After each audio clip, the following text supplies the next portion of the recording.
On more than one occasion Prince Andrew was stunningly rude to the people around him, according to a royal family expert. Not long before an engagement in Richmond Park, London that the late Queen and Duke of York were due to take part in, it began to rain heavily. No one had remembered to bring the monarch an umbrella.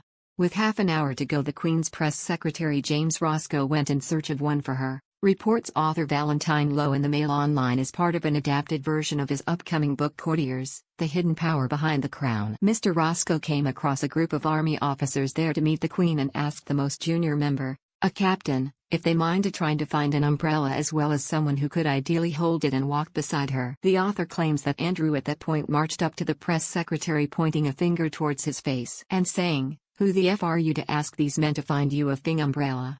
You go and find your own thing umbrella." After the prince walked off, a stunned Mr. Roscoe asked the officer if he could find him an umbrella, which he did.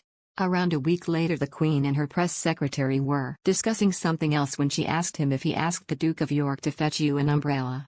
Mr. Lowe alleges that Andrew had told his version of event to his mother first, after realized that swearing at her employee was a bad idea. The press officer replied, "What do you think, Mum? Do you think I asked the Duke of York to fetch an umbrella?" Where the matter ended. On another occasion, the author claimed Andrew acted stunningly rude when the prince's aide Amanda Thirsk asked a senior courtier for help in dissuading him from a particular course of action. After delicately speaking with Andrew on the subject, he is to said have replied "F off" out of both his office and life. Elsewhere, details from the new book, published on October 6 by Headline, claim that Andrew became boorish as his marriage to Sarah Ferguson disintegrated and his naval career, where he served a PLA in the Falklands War, finished. His horizons in life reduced and hobbies rarely drifted past golf, videos and women.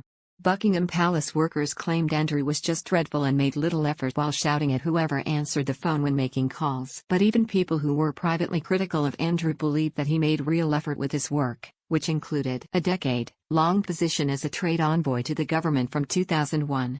Letters written by chief executives thanked him for helping unlock deals stuck in the likes of Qatar or Central Asia for years. He was referred to by some as a good team leader who cared for his staff, and many of his former employees have stayed loyal to him, says Mr. Lowe. The book tells of how, although a few ambassadors were happy Andrew was present, others complained of his brusque to the point of rude behavior.